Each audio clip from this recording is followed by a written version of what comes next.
कि डॉक्टर प्रमोद अग्रवाल हमारे health educator member और हमारी फैमिली के सदस्य हैं। Over to you doctor Pramod Agarwal.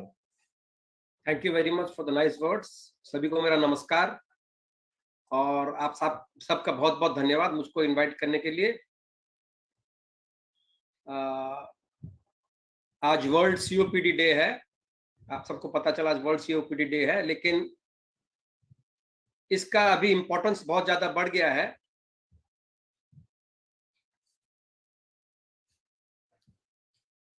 I think you all can see my slide.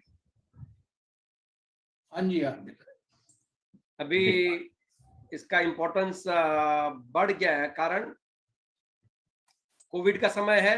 Covid अभी टला नहीं है। इनफैक्ट आज के इंफॉर्मेशन का अपडेट के हिसाब से 6% राइज इन पेशेंट्स हुआ है। इसका मतलब है और आगे बढ़ सकता है। हम लोगों को ज्यादा केयरफुल रहना पड़ेगा और कोविड एप्रोप्रिएट बिहेवियर का फॉलो करना पड़ेगा।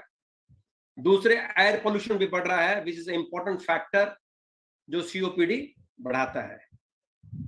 सीओपीडी एक ऐसी बीमारी है जो बहुत सालों से रहती है, लेकिन पता नहीं चलता है। जब तक पता चलता है, कम से कम 15-20 साल गुजर जाते हैं, तब जाके पता चलता है कि अच्छा सीओपीडी है करके। इसलिए पहले से ही पता चल जाए तो आप उसको केयर ले सकते हो, उसको प्रोग्रेसिव कम कर सकते हैं, प्रोग्रेसिव नहीं होने दे सकते। जैसे काला सर ने कहा कि it is a progressive disease. So time कम है, स्लाइड्स ज्यादा है, तो मैं कोशिश करता हूँ जल्दी फास्ट करने का। सो today is world COPD day. It was never more important. Healthy lungs were never more important. क्यों? क्योंकि अभी कोविड का समय है। पहले जितना इम्पोर्टेंट था, अभी ज्यादा इम्पोर्टेंट है to take care of your lungs to prevent covid complications. Our discussion will be on the problem, why COPD, what is COPD, what are the types and of COPD, what is the pathology, क्या होता है COPD, होता क्यों है, इसके कारण क्या है, इसके लक्षण क्या है, डॉक्टर्स में क्या देखते हैं, कैसे डायग्नोस करते हैं कि ये COPD है, इसके स्टेजेस क्या है, इसके ट्रीटमेंट क्या है, इनहेलर का इंपॉर्टेंस क्या है COPD में, और वैक्सीनेशन का इंपॉर्टेंस क्या है COPD में। सो कुछ इन सब टॉपिक्स को टच करते हैं। So today is the 20th annual world COPD day. It takes place on every 3rd Wednesday of November, and इस साल ये नवंबर 17 पे आया, 3rd Wednesday. There is no cure for COPD. COPD का कुछ 100% क्योर नहीं है, but it is preventable, it is treatable. These two are very important. It is preventable, it is treatable. So healthy lungs, never more important. This year's aim is to highlight that the burden of COPD remains in spite of the ongoing global COVID. COVID होते भी COPD का problem है, और COPD का problem है बोल के उन पेशेंट्स को जिनको COPD है, उनको कोविड की सीवियरिटी की संभावना ज्यादा है। So COPD remains a leading cause of death worldwide. There is never more important time to focus on long. Covid में जितने डेथ हुए हैं 2019 में, 20 और 21 का डाटा आया नहीं, लेकिन 2019 में the death of COPD was much more than COVID which occurred throughout the world in the last 2 years. So definitely you can imagine COPD में कितने डेथ होते हैं वर्ल्ड में। इसका इंपॉर्टेंस क्यों आज इंटरेस्ट लिया था लास्ट 20 सालों से, क्यों लोगों को अवेयर करा था COPD के बारे में? क्योंकि इसका प्रिवलेंस बढ़ रहा है, दिन पर दिन केसेस बढ़ रहे हैं। इसके कारण मॉर्बिडिटी, डेथ रेट बढ़ रही है। लोगों में अपंगता, या यू कैन से वो अपना कार्य ठीक से नहीं कर पा रहे और बेड रिडन या होम रिडन हो रहे हैं।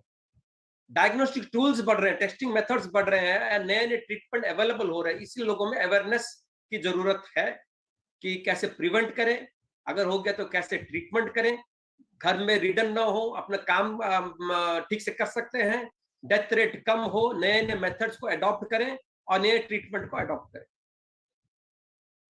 जैसे चावला सर ने कहा, it was the 6th cause of death in 1990, लेकिन लास्ट 20-30 सालों में, पर्टिकुलरली लास्ट 5-10 सालों में, ये 3rd पोजीशन में आ गया। The first cause of death is heart disease, the second is brain stroke, and 3rd is COPD. ये जितना दिखते हैं अपने सोसाइटी में, it's just a tip of the iceberg. Iceberg ऐसे होता है जैसे 1/1000 और 1/10,000 ऑफ पार्टी बाहर दिखता है, बाकी पूरा पहाड़ का पहाड़ पानी में रहता है। वैसे सीओपीडी पेशेंट्स इतने ज्यादा है कि हम लोग को पता नहीं चलता, only tip of the iceberg is seen outside. It is a leading cause of morbidity and mortality worldwide. Total burden of COPD is underestimated because the disease is usually not diagnosed until it is clinically apparent and moderately advanced. COPD mortality in females has more than doubled in the last 20 years. It is more costly disease than asthma. It results in economic burden, social burden, which is substantial and gradually increasing. So lungs का काम क्या है? With the trachea, from the mouth we take in air. In the air we take oxygen, it goes to the lungs and we remove carbon dioxide. तो अपने सांस से, अपने lungs से, अपने ट्रैकिया से हम लोग ऑक्सीजन लेते हैं और मैला कार्बन डाइऑक्साइड बाहर निकालते हैं. ये ऑक्सीजन हमको जरूरत है बचने के लिए, सर्वाइव करने के लिए. और क्रॉनिक ऑब्स्ट्रक्टिव पल्मोनरी डिजीज का मतलब क्या है? ये डेफिनेटली एक डिजीज, एक बीमारी है, कोई डाउट नहीं. इसी वर्ड से, ये 4 वर्ड से आप समझ सकते हैं, it is a disease. Chronic माने बहुत दिनों से, बहुत सालों से है. So it is a disease which is there since a long time. Pulmonary माने इट इज लंग डिजीज है. सो ये एक लंग डिजीज है जो बहुत दिनों से है. और इसमें प्रॉब्लम क्या होता है? इसमें ऑब्स्ट्रक्शन होता है, हवा आने में जाने में तकलीफ होती है, पर्टिकुलरली सांस छोड़ने में तकलीफ होती है. जब सांस लेने में तकलीफ होती है उसको बोलते हैं रेस्ट्रिक्टिव डिजीज, जब सांस छोड़ने में तकलीफ होती है उसको बोलते हैं obstructive disease. So it is a chronic, बहुत दिनों से है, ऑब्स्ट्रक्शन है सांस छोड़ने में, लंग डिजीज है, that is called chronic obstructive pulmonary disease. So मैंने जैसे कहा, ट्रैकिया जो मेन अपना सांस की नली है, ये ट्रैकिया जहां से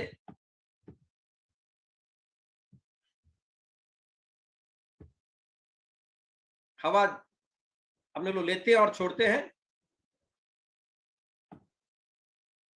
फिर इसको 2 भाग में ये हो जाती है. इसको मेन ब्रोंकस बोलते हैं, left and right main bronchus. फिर वे छोटे ब्रोंकाई होते हैं और फिर छोटे छोटे ब्रांचेस हो जाते हैं जिसको हम लोग बोलते हैं bronchioles. Is a smaller Airways. आप एक वृक्ष को इमेजिन कर लीजिए, उल्टा वृक्ष को इमेजिन कर लीजिए. ये सब वृक्ष की डाल है और ये मेन उसका रूट है. जस्ट इमेजिन करिए, रूट है और बाकी डाल है.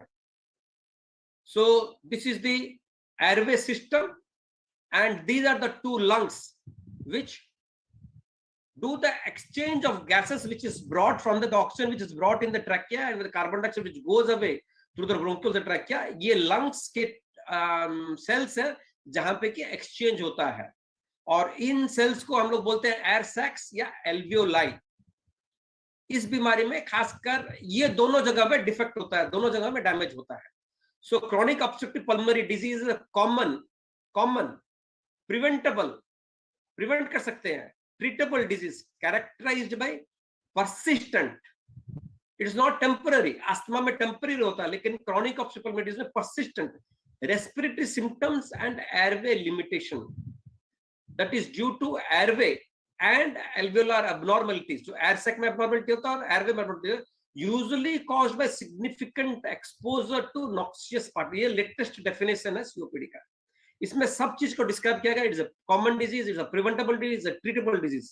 It is persistent, respiratory symptoms are there, airway limitation is there, there is damage to the airways. जो रास्ता जहां से जाती है ऑक्सीजन और कार्बन से निकलती है वो रास्ता डैमेज होता है और जहां एक्सचेंज होता है वो भी डैमेज होता है. कारण है chronic exposure to dangerous air particles or noxious माने dangerous particles present or gases present in the air. उनके एक्सपोजर से ये बीमारी होती है. GOLD is the global initiative for chronic obstructive lung disease. This is a global association जो guidelines determine करती है अस्थमा और सीओपीडी के लिए. सो उस एसोसिएशन की ये डेफिनेशन है सीओपीडी के बारे में. सो इट इज कैरेक्टराइज्ड जैसे कहा, लेकिन इसमें 2 प्रकार के सीओपीडी होते हैं. एक पिंक पफर, आदमी दिखने में दुबला लगता है, जैसे फर्स्ट ये जो है आदमी दुबला लगता है, थोड़ा गुलाबी पिंक दिखता है और उसके मुंह से वो सांस कंटिन्यूस लेता रहता है, पर्स लिप्स को पर्स करके सांस जोर जोर से जल्दी जल्दी लेता रहता है. This is a pink puffer. And the second one is blue blotter. ये दोनों ही सीओपीडी है. इसमें आदमी थोड़ा नीला दिखता है क्योंकि उसमें ऑक्सीजन सैचुरेशन कम रहता है, ऑक्सीजन शरीर में कम रहता है, नीला दिखता है, सियानोसिस जो बोलते हैं.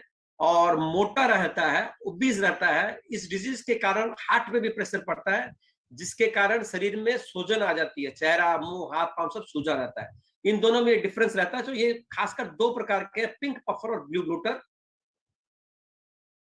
एंड इनमें बीच बीच में एग्जाजरबेशन, बीच बीच में जो एक कांस्टेंट या प्रोग्रेसिव चल रहा था, बीच में जो स्पाइक की वजह से बीमारी बढ़ जाती है, फिर ट्रीटमेंट लेने से कम हो जाती है। या तो घर में ट्रीटमेंट ले सकते हैं या फिर हॉस्पिटलाइज करना पड़ता है, जिसको हम लोग एग्जाजरबेशन बोलते हैं।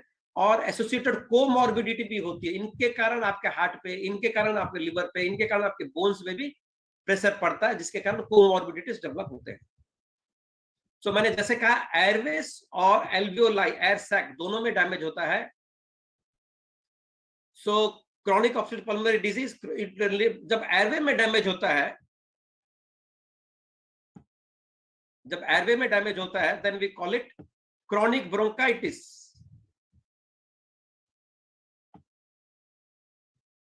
और जब एल्वियोलर सैक में डैमेज होता है, then we call it emphysema. So दो ऑर्गन, रेस्पिरेटरी सिस्टम के दोनों part, the airway and the lungs, both are affected. जब एयरवे में होता है, it is called chronic bronchitis. जब लंग्स टिश्यू में, एल्वियोलाई या एल्वियोलर सैक में डैमेज, तो हम बोलते हैं उसको एम्फीसमा। इसमें देखिए, जो ये क्रॉस सेक्शन है एयरवे का, ट्रैकिया का बोल सकते हैं या ब्रोंकाई का बोल सकते हैं, इसमें ये फूल गया है। There is a thickening of the,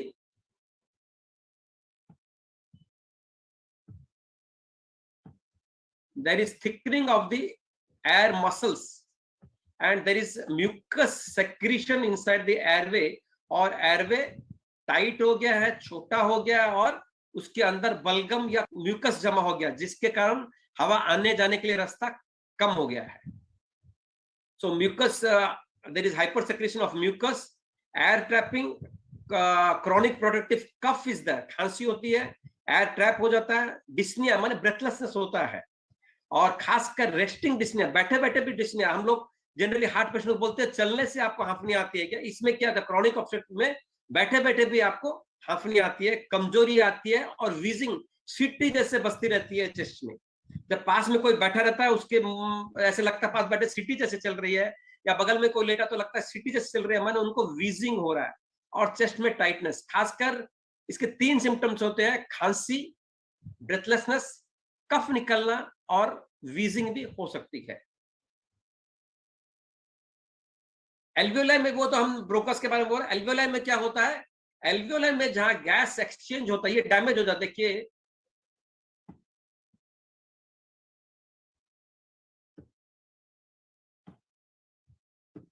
यहां देखिए, ये नॉर्मल एल्वियोलाई है, ये नॉर्मल एल्वियोलाई है, वो एल्वियोलाई डैमेज हो गए। उसमें डैमेज में क्या हुआ है, आपके जो छोटे छोटे अंगूर जैसे, अंगूर माने सॉलिड नहीं है, एयर के भरे हुए हैं, छोटे छोटे मल्टीपल अंगूर जैसे अटैच होके थे एक दूसरे से, उनके बीच का लेयर डैमेज हो गया, और वो बड़े स्ट्रक्चर, बड़े बैग जैसे, बड़े बैलून जैसे हो गए हैं, जिसके कारण आपको जो सरफेस मिलता था एक्सचेंज करने के लिए ऑक्सीजन, कार्बन डाइऑक्साइड, जनरली एक एल्वियोलाई, मैंने जो राउंड किया है, एक एल्वियोलाई को ओपन करेंगे तो एक टेनिस कोर्ट के जितना बड़ा होगा। भगवान ने हमको इतना अच्छा मैकेनिज्म दिया है कि एक टेनिस कोर्ट को फोल्ड करके इतना छोटा बना के हमारे शरीर में बहुत सारे एल्वियोलाई दे दिया लंग्स में। तो ये डैमेज हो जाता है, जब डैमेज होता है टेनिस कोर्ट के जितना रहता है, टेबल टेनिस के कोर्ट के जितना भी रहता है, बहुत छोटा हो जाता है। इसलिए एयर, ऑक्सीजन और कार्बन डाइऑक्साइड एक्सचेंज के लिए जगह कम मिलती है, और ऑक्सीजन ज्यादा जा नहीं पाता ब्लड में, और हम लोगों की ऑक्सीजन की कमी होती है। ये यहां देख लीजिए, ये छोटे छोटे थे जो, ये तो ये ब्रोंकाई के बारे में है, यहाँ हेल्दी ब्रोंकाई और डैमेज्ड ब्रोंकाई है। ये healthy bronchi,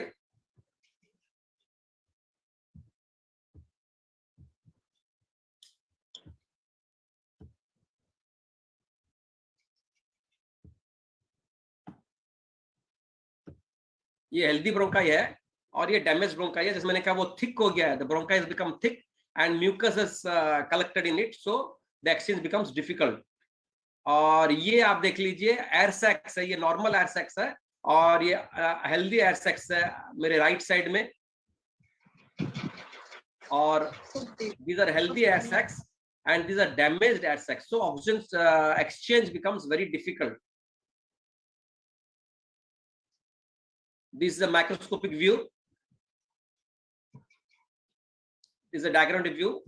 So because all these alveolar attachments are disrupted, the small airbags which were attached to each other, alveoli which were attached to each other, get disrupted and become into a big airbag. The reason the surface area जो ज्यादा मिला था exchange करने के लिए वो कम हो गया है और ऑक्सीजन एक्सचेंज ठीक से नहीं हो पा रहा है. उसके सिवा म्यूकोसल इन्फ्लेमेशन हो गया है और म्यूकस भी जमा हो गया कैविटी के अंदर. कारण क्या है? स्मोकिंग.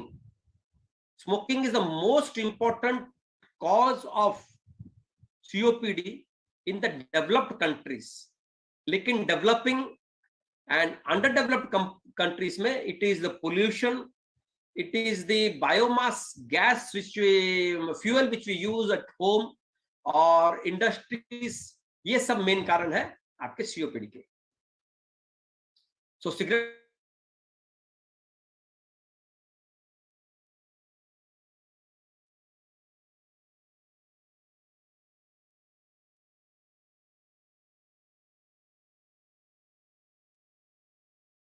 उसी को होगा. They are active smoker. Or industrial smoke and indoor and outdoor air pollution. I think you can see my slides.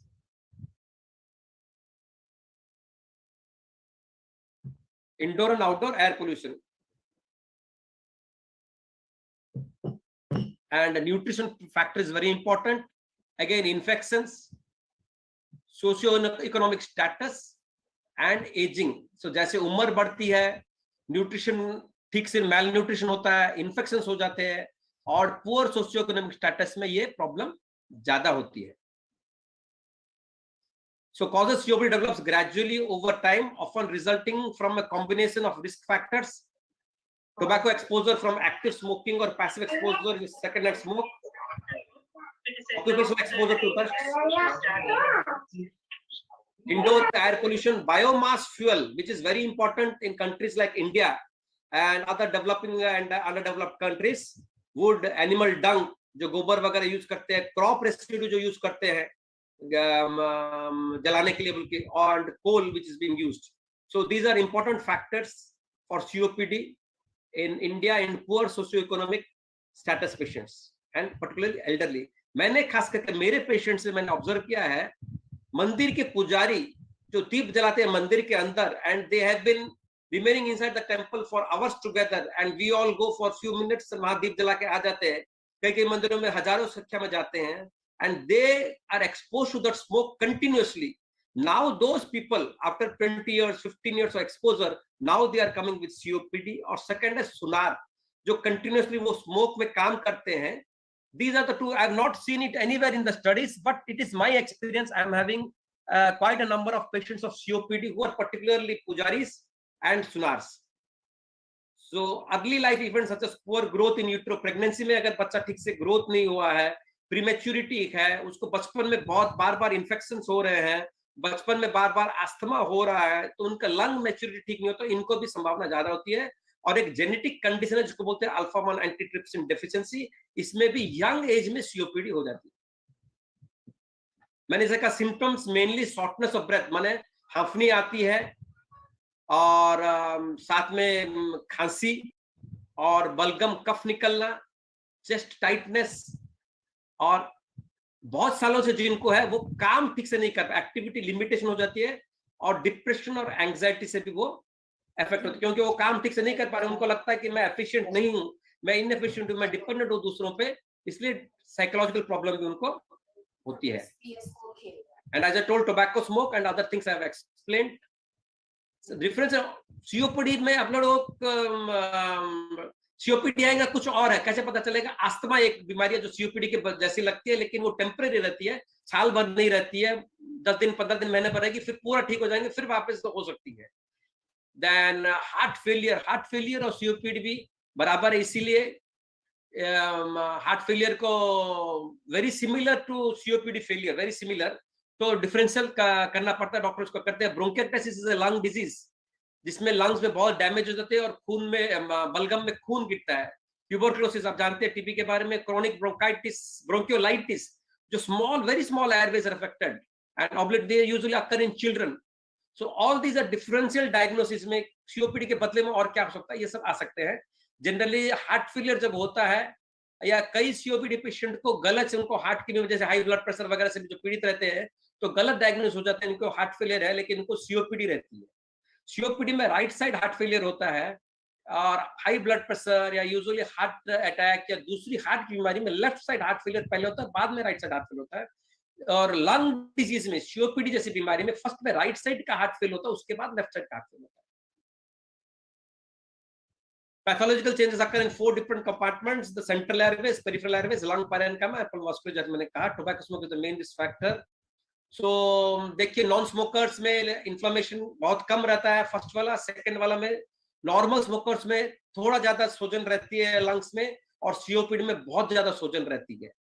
So it may be amplification with viral infection, oxidative stress, or genetic predisposition. And as I told, biomass fuel which is used inside closed socioeconomic में जहाँ use होते थे आजकल तो कम हो गए हैं, इनके कारण भी सीओपीडी पेशेंट्स हैं. लेकिन जो ऑलरेडी 20-30 साल से एक्सपोजर है वो अभी भी सीओपीडी पेशेंट्स हैं. अब जो एक्सपोज होंगे 10-15 साल तक वो बाद में होंगे, शायद 20 years के बाद हमारे देश में सीओपीडी पेशेंट्स कम हो जाए because of the rampant use of gas. These are the various damages that occur because of the pathology which I described. जैसे I told, right sided heart failure, come wait कम हो जाएगा, respiratory muscles skeletal muscle कमजोर हो जाएंगे, lungs में air trapping ज्यादा हो जाएगी. ये सब कुछ फाइंडिंग्स हम जो देखते हैं. So history of exposure to, कैसे हम सोचे एक पेशेंट को सीओपीडी जिसको हिस्ट्री है. हम जब सीओपीडी पेशेंट डाउट करते हैं, हम पहले पूछते हैं आप स्मोकिंग करते हैं क्या, या आप कोई ऐसे इंडस्ट्री में काम करते हैं जहां धुआं ज्यादा होता है, दैट इज वेरी इंपॉर्टेंट. या कहीं ऐसे जगह पे रहते हैं जहां धुआं हो रहा है, इंडस्ट्री के बगल में कहीं रहते हैं क्या. फिर आपकी उम्र 30-35-40 साल के ऊपर हो गई, इसका मतलब आप 15-20 साल से एक्सपोजर हैं. फिर उनको ब्रेथलेस चलने से उनको हांफनी आती है, खांसी होती है, बलगम निकलता है, और बीच बीच में ये बढ़ जाती है जिसको बोलते हैं विंटर ब्रोंकाइटिस, और मैंने जैसे कहा वीजिंग जैसे सीटी जैसे बचती है क्या. देखने से ये कैसे दिखते हैं, जब पेशेंट अंदर रूम के अंदर आता है चेंबर में, तो दूर से देखने से पहचान सकते हैं. उनकी हार्ट रेस्पिरेशन रेट जो 16 से 20 होनी चाहिए, इनकी रेस्पिरेशन रेट ज्यादा रहती है, 25-30 ऐसे करके आते हैं. उनकी चेस्ट डिफॉर्मिटी होती है, बैरल शेप चेस्ट, माने चेस्ट जितनी चौड़ी होती है डेप्थ में भी उतनी हो जाती है, बैरल सिलेंडर जैसे चेस्ट हो जाती है. The depth of the chest also becomes equivalent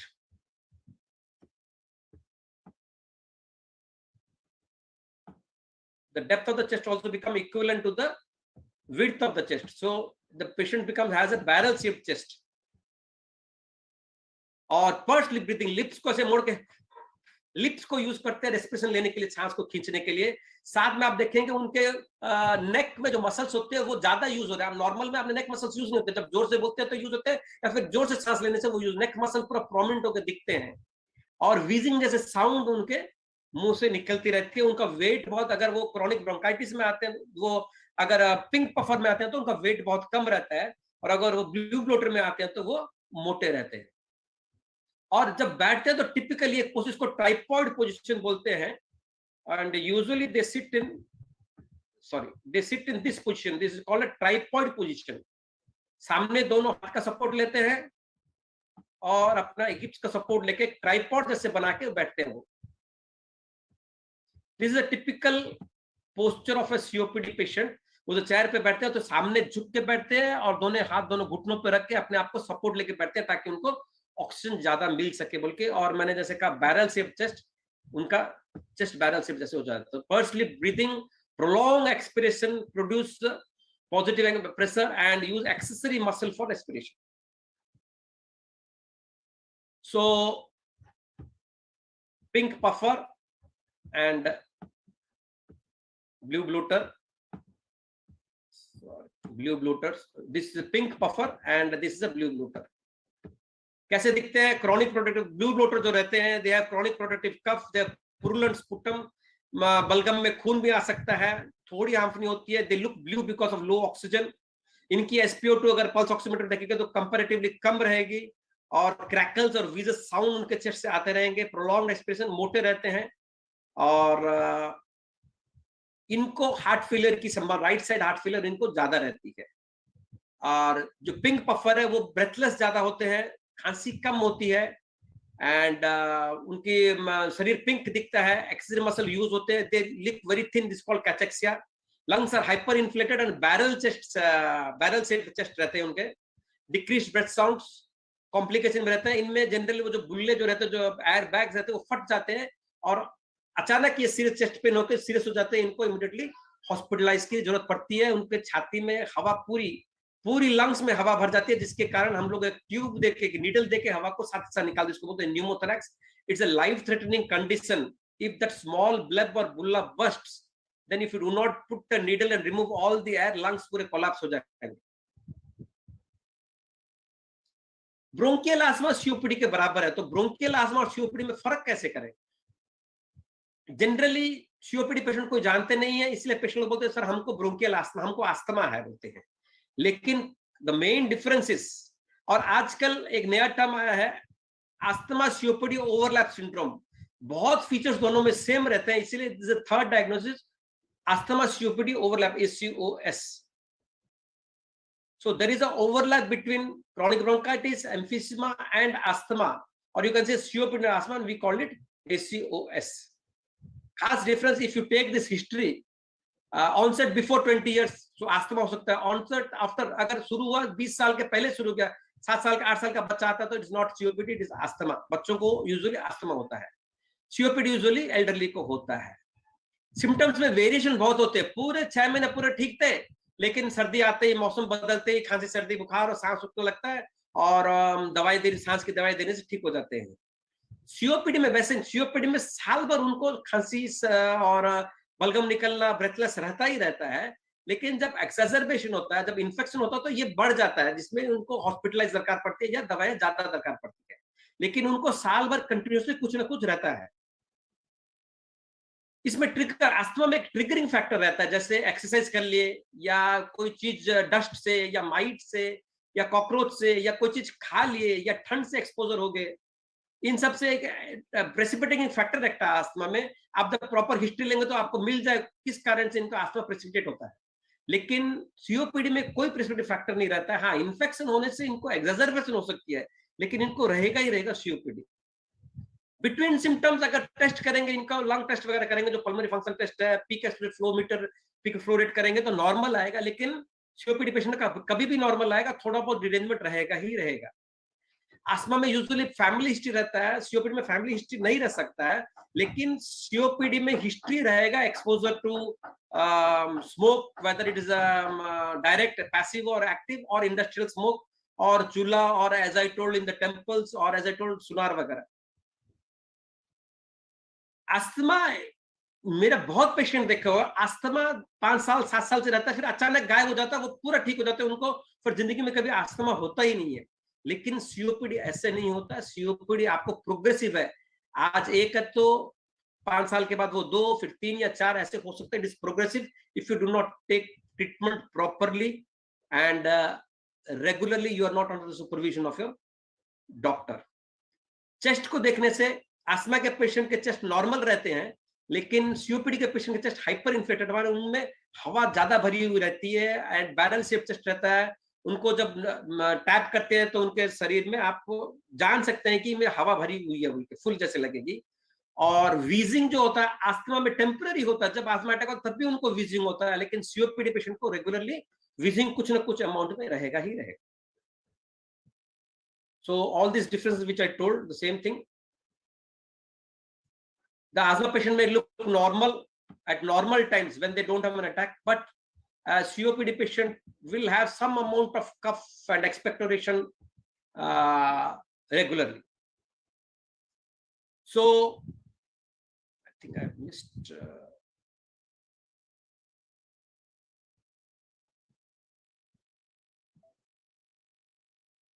I think I've missed one slide here regarding the tests.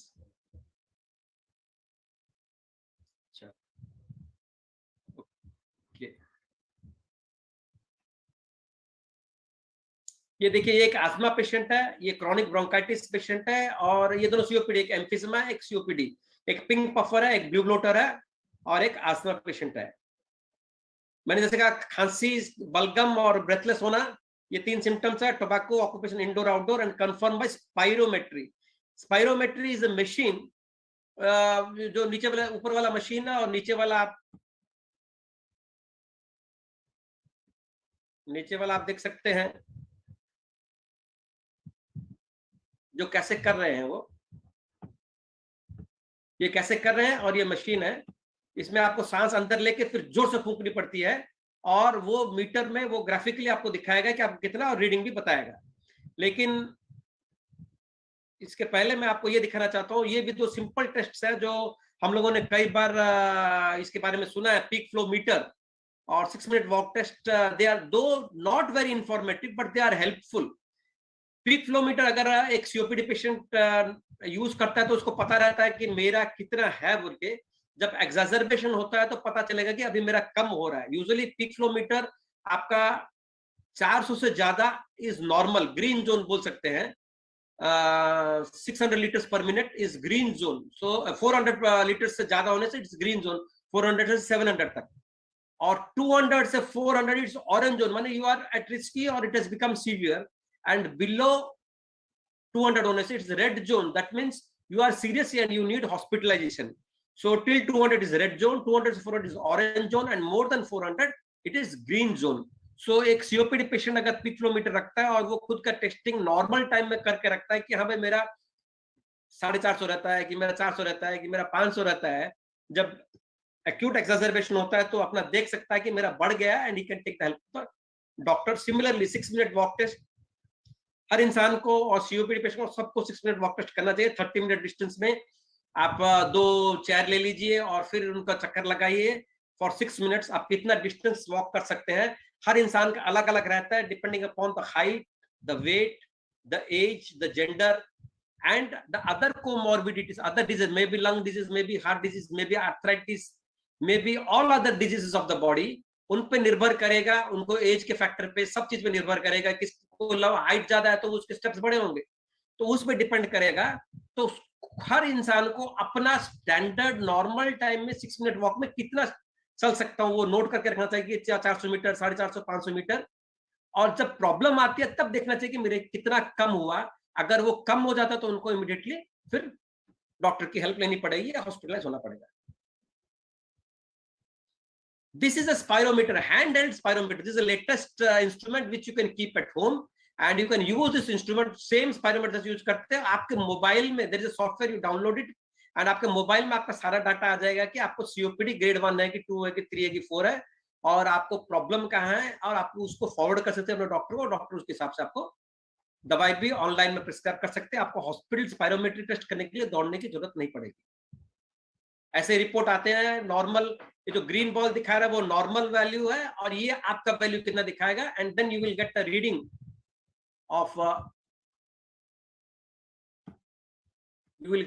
Of this type.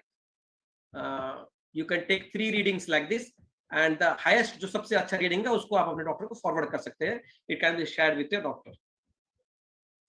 Now spirometer में क्या देखते हैं, आपको बोला जाता है आप सांस जोर से अंदर लीजिए और जल्दी से छोड़िए। तो जब जोर से अंदर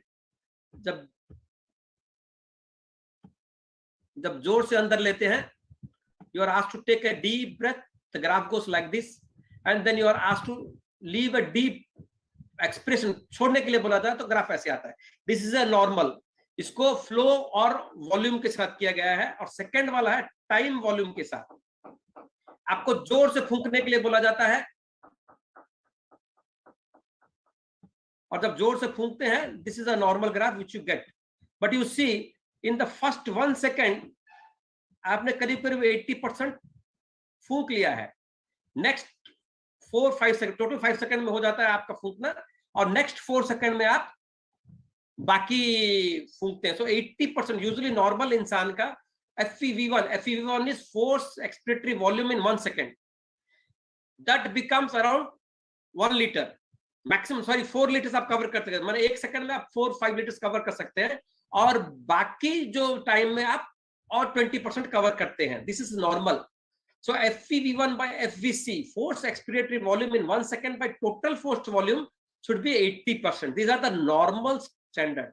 COPD में क्या होता है, जैसे मैंने नॉर्मल स्टैंडर्ड बताया 80% है इस इंसान का FEV1 by FVC, और फर्स्ट सेकंड में मोर देन 80% कवर कर लिया. इसमें क्या होता है, इसमें फर्स्ट सेकंड में देखिए,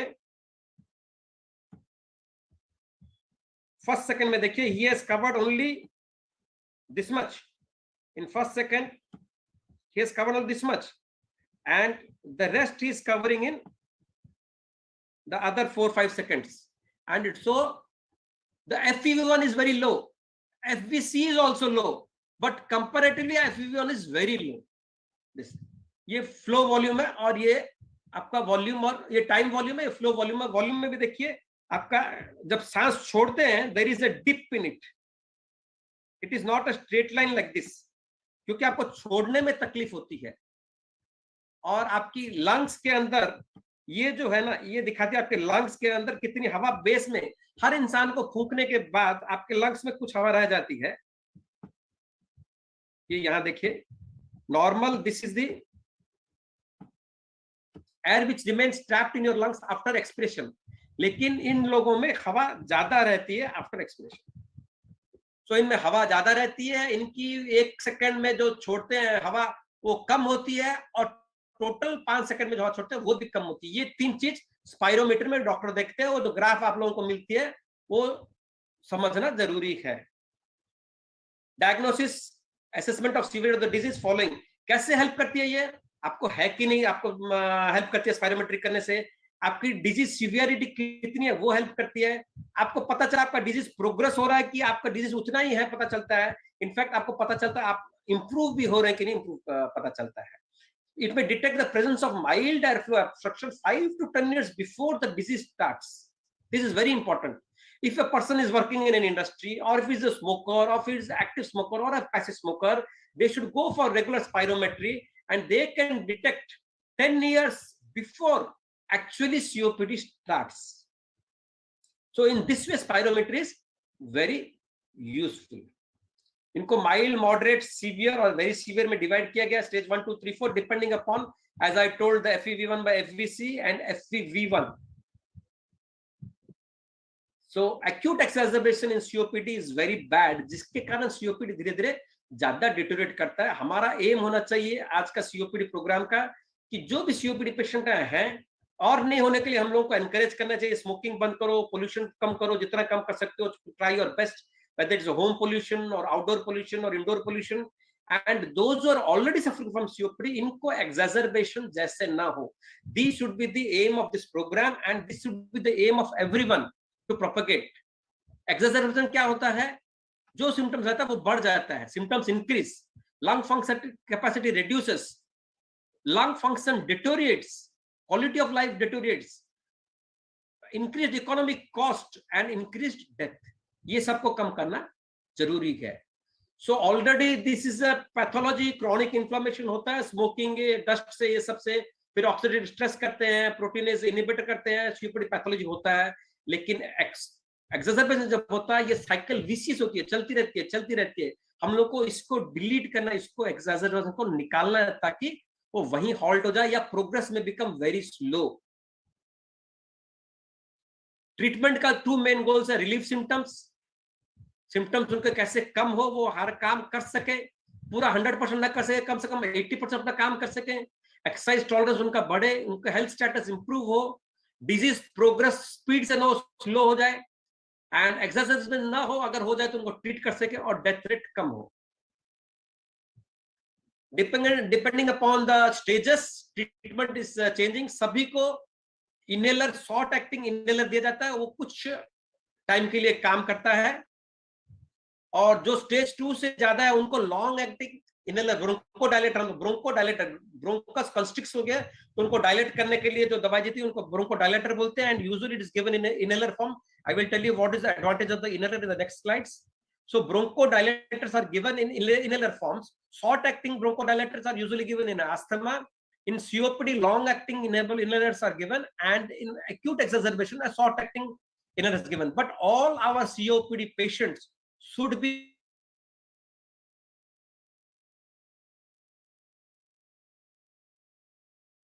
तो इनको स्टेरॉइड दिया जाता है। अस्थमा में क्या होता है, पहले स्टेरॉइड दिया जाता है, उसके बाद ब्रोंकोडायलेटर दिया जाता है, लेकिन सीओपीडी में पहले ब्रोंकोडायलेटर दिया जाता है, बाद में स्टेरॉइड दिया जाता है अगर बार बार इंफेक्शन और एक्सरसाइजेशन हो रहा है तो। This is very important. आजकल कॉम्बिनेशन आने लगे हैं जिसमें इनहेलर, जिसमें ब्रोंकोडायलेटर ज्यादा रहता है, स्टेरॉइड कम रहता है, किसी में स्टेरॉइड ज्यादा रहता है, ब्रोंकोडायलेटर कम रहता है। वो आपके डॉक्टर डिसाइड करके आपको बताएंगे आपके लिए कौन सा सुटेबल है। There are hundreds of inhalers, but all inhaler दिखने में एक जैसे है। पेशेंट बोलते हैं सर हम इनहेलर ले रहे हैं, अरे वो तो एक बोतल जैसे बोतल में दवाई रहती है वैसे ही है, या वो एक टैबलेट फॉर्म में जैसे टैबलेट रहती है वैसे ही है, लेकिन उसमें जो दवाई रहती है वो अलग अलग रहती है। इसलिए आपको कौन सी इनहेलर की कौन सी combination of the drug in the inhaler is required, your doctor will decide. Many people what they do, doctor ने ऐसे ब्रांड चेंज करके लिख दिया मेरे पास वही यूज करूंगा और हो जाएगा, क्यों दूसरा खरीदूं, एंड वो काम नहीं करता। फिर वो डॉक्टर आके बोलते हैं सर आपकी दवाई तो कुछ काम नहीं की। हम जब इनहेलर को देखते हैं ये तो वो इनहेलर नहीं है, नहीं सर मेरे पास तो थी इसलिए मैं वही यूज कर रहा हूं, आप वाली नहीं लिया। तो always the drug in the inhaler is different, the inhaler is the device that is the same. So bronchodilator is the most important drug in the management of COPD. How they work? They reverse the increase जो constriction होता है Broncos को dilate करते हैं, smooth muscle को relax करते हैं, lungs में जो हवा ज्यादा रह गई उसको कम करते हैं, ब्रेथलेसनेस को कम करते हैं, और आपको म्यूकोसिलरी जो म्यूकस को साफ करने में भी आपको सहायक होते हैं। इसलिए आपको इनहेलर ब्रोंकोडायलेटर्स लेना जरूरी है। The same thing, again the same thing, कैसे टेस्ट करें आप, कैसे improvement, these are charts, with this you can know आप कौन से स्टेज में और कितना इंप्रूव कर रहे हैं। This is a mode of treatment, as I told you, it is a mode of treatment. इसमें दवाएं अलग अलग रहती है। इसके एडवांटेज क्या है ओवर अदर टैबलेट्स और other syrups and medicine? They are portable and compact, छोटी सी आप अपने पॉकेट में लेके जा सकते हैं।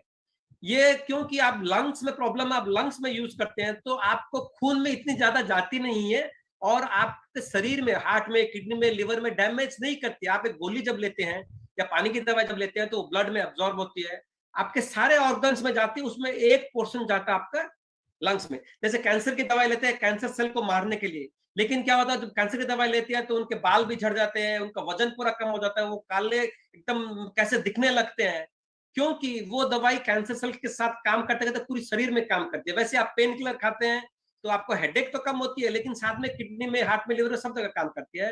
लेकिन we are lucky because there is a way to take a medicine directly. जैसे घाव हो गया, मलहम लगा लिया, तो मलहम लगाना is better than taking a medicine for the healing of the ulcer. Similarly आप अगर इनहेलर लेते हैं तो you take the drug directly to the lungs, it does not go systemic, माने ब्लड में नहीं जाती है जितनी टैबलेट या सिरप लेने से। इसलिए inhaler always, even doctors, many doctors who are not in medicine, जो दूसरे डिपार्टमेंट सर्जरी के है, उनमें भी बहुत भूल धारणा रहती है कि inhalers are high power, are powerful.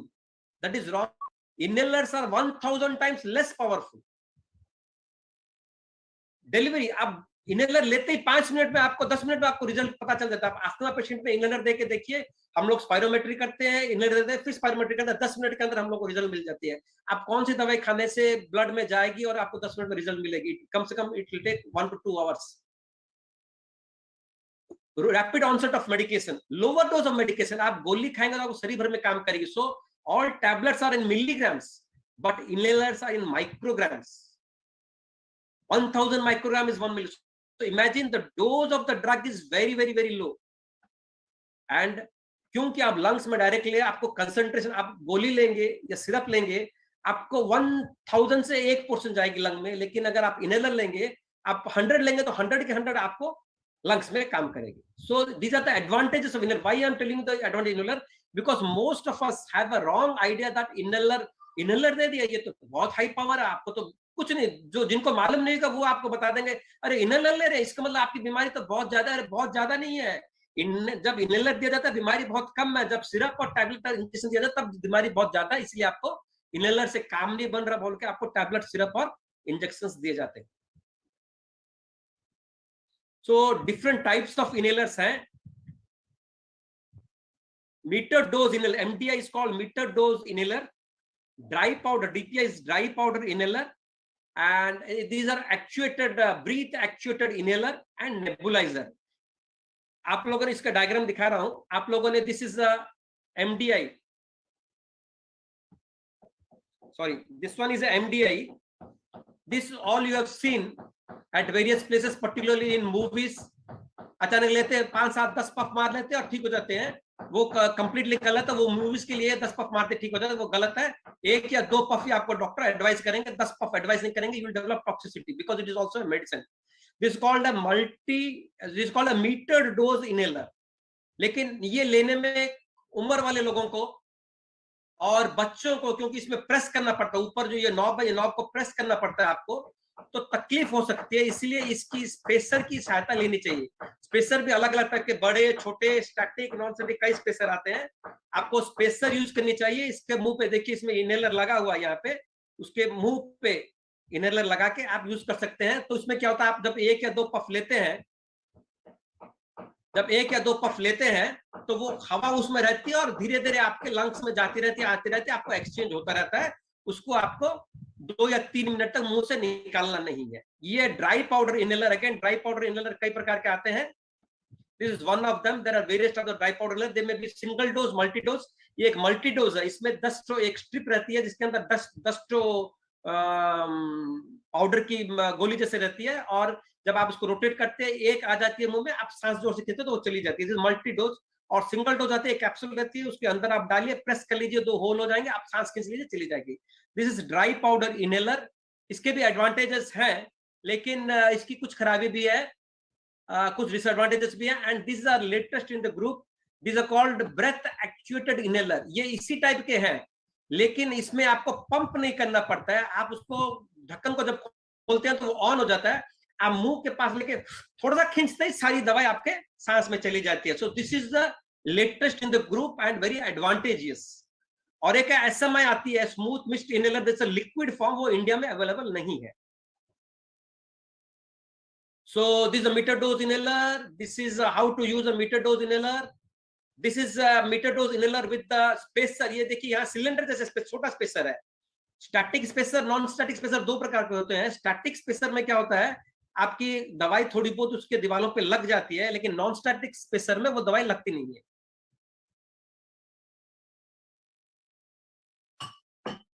मैंने वहां दिखाया था पिक्चर एक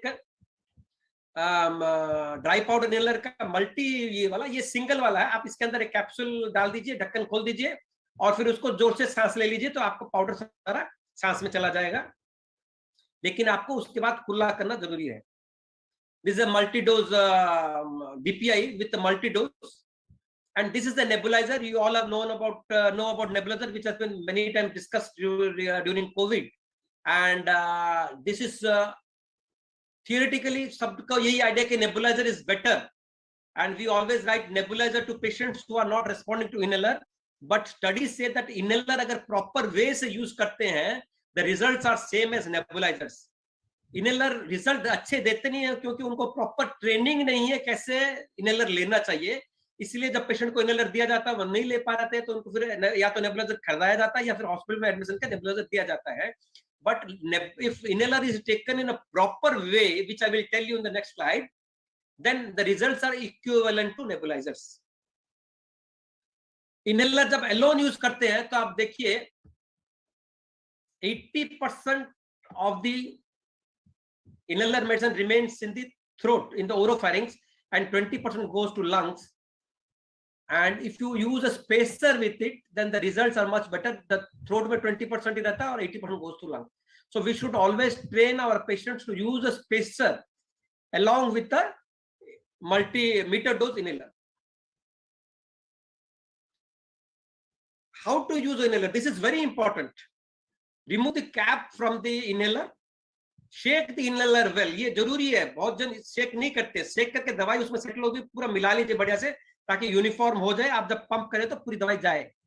देन आप कैनिस्टर के ऊपर में अपना थंब रखिए, नीचे हाथ रखिए और फिर प्रेस कीजिए. लेकिन प्रेस करने के पहले क्या करेंगे, आप अपना हेड को थोड़ा टिल्ट करके जोर से अपने सांस छोड़ देंगे, ताकि आपके वहां खाली हो जाए. मैं जनरली मेरे पेशेंट को समझाता हूं, जब आपकी मदर एक आधा ग्लास पानी भरा हुआ है, आपकी मदर बोलती है इसमें दूध भर के लाओ, तो आप क्या करते हैं, उसमें दूध डाल के ले आते हैं ना, पहले पानी फेंकते हैं। वैसे ही जब आप दवाई अंदर लेंगे तो पहले अपने मैले सांस को फूंक दीजिए, निकाल दीजिए, उसके बाद इनहेलर को मुंह में लगा के पंप कीजिए ताकि दवाई मैक्सिमम जा सके अपने लंग्स में। या अगर ये नहीं करेंगे तो क्या होगा, ऑलरेडी आपकी कुछ अमाउंट 500 ml हो, 200 ml हो, कुछ dirty air, carbon dioxide air is there already in the lung, trapped in the lung. So when you take this inhaler, the whole amount of the drug does not go into the lungs. Most of them remain out. So you do a breathe out properly, thoroughly, then hold the mouth, the inhaler in your mouth tightly. That is very important. So that point is very important. And then fifth is hold the inhaler upright about the width of 2 fingers from your mouth and put it inside the mouth. Put your lips tightly over the mouth. Press down on the inhaler once you breathe in as slowly and deeply as you, about 3 से 5 second के अंदर उसको press करके सांस को अंदर खींचते रहिए और 10 सेकंड तक सांस को रखिए अंदर में। और अगर आपको उस समय आपको जैसे लगता है हांफ नहीं आ रही है तो आप नाक से सांस छोड़िए, नाक से लीजिए, लेकिन मुंह को मत खोलिए, क्योंकि जो भी दवाई आपके मुंह के अंदर रहेगी वो सांस में निकल जाएगी। If your doctor has prescribed 2 puffs, किसी को 1 पफ लेने के लिए दिन में 2 बार बोला था, किसी को 2 पफ लेने के लिए बोला था, तो 1 पफ में और सेकंड पफ में कम से कम 30 सेकंड से 60 सेकंड का गैप दे के लीजिए। ऐसे नहीं कि 1 ले लिए 2 ले लिए। पिक्चर में दिखाता है 1 2 3 4 5 मार देते हैं, नहीं वैसे नहीं, 1 लेने के बाद 1 मिनट का गैप देके फिर दूसरा लीजिए तो काम करेगा। Then replace the cap and most important, do rinse your mouth and gargle properly, ताकि जो भी दवाई आपके मुंह में रहे वो निकल जाए या फिर आपको फंगल इन्फेक्शन होने का डर रहेगा। So what are the various inhaler mistakes which we do? We do not shake the inhaler properly before using. We do not breathe out before taking in. We do not keep our breath for 10 seconds. हम लोगों को लेने के बाद ऐसे लगता है कि इमीडिएटली निकालना पड़ेगा, नहीं तो सांस रुक जाएगी। अगर आपको लगता है सांस रुकने से, तो आप नाक से सांस लेके छोड़िए, फिर नाक से अंदर लीजिए, लेकिन मुंह को मत खोलिए। And then between 2 pumps take at least 30 seconds to 60 seconds का गैप लीजिए। और करने के बाद these are the common mistakes which we do a gargling thoroughly. So vaccination again very important. Pneumococcal vaccine and swine flu, influenza vaccine should be taken by all COPD patients, and all elderly, all diabetic patients should take these vaccines. और ये flow chart है कि आप कैसे आप screenshot ले सकते हैं इसको जानने के लिए बोल के, और ये बताएगी आपको कि अगर आपने न्यूमोकोकल वैक्सीन 2 प्रकार की होती है, अगर 13 वाली ले लिए तो 23 वाली हर 5 साल में एक बार लीजिए, और अगर 13 वाली नहीं लिए तो पहले 13 वाली ले लीजिए, उसमें 23 वाली लीजिए, लेकिन हर 5 साल में 23 वाली लीजिए। और इन्फ्लुएंजा वैक्सीन जो स्वाइन फ्लू वैक्सीन है वो साल में एक बार लेनी बहुत जरूरी है सबको, पर्टिकुलरली इस टाइम में, क्योंकि अगस्त में नई स्टॉक आती है हर साल। जैसे कोविड की पता नहीं है फ्यूचर में क्या होगी, लेकिन स्वाइन फ्लू इतना साल से हो गया, स्वाइन फ्लू की वैक्सीन हर साल चेंज होती है depending upon the virus which has changed, mutation जो हुआ वायरस उस पे बेस करके स्वाइन फ्लू वैक्सीन चेंज होती है। तो हर साल नई वैक्सीन अगस्त सितंबर में आती है लास्ट ईयर के वायरस के बेस पे। तो आप सितंबर अक्टूबर में जब नई स्टॉक आती है उस समय swine flu vaccine, influenza vaccine सब ले लीजिए, ताकि आप कम से कम स्वाइन फ्लू की मार से तो बच सकते हैं। There are certain pockets in India in the world where swine flu cases are more. So with this, I thank you all. I think we are over time. So keeping your lungs healthy can include avoiding cigarettes, air pollution or occupational exposure, as well as staying active either through regular physical activity or pulmonary rehabilitation. In addition, receiving important vaccines, keeping medical appointments and taking medicines correctly can keep your lungs healthy. And if not now, when? COVID का time है, air pollution का time है, so we should take care of our lungs. We should take care of the lungs of our COPD patients. Thank you very much. I am stopping sharing my screen.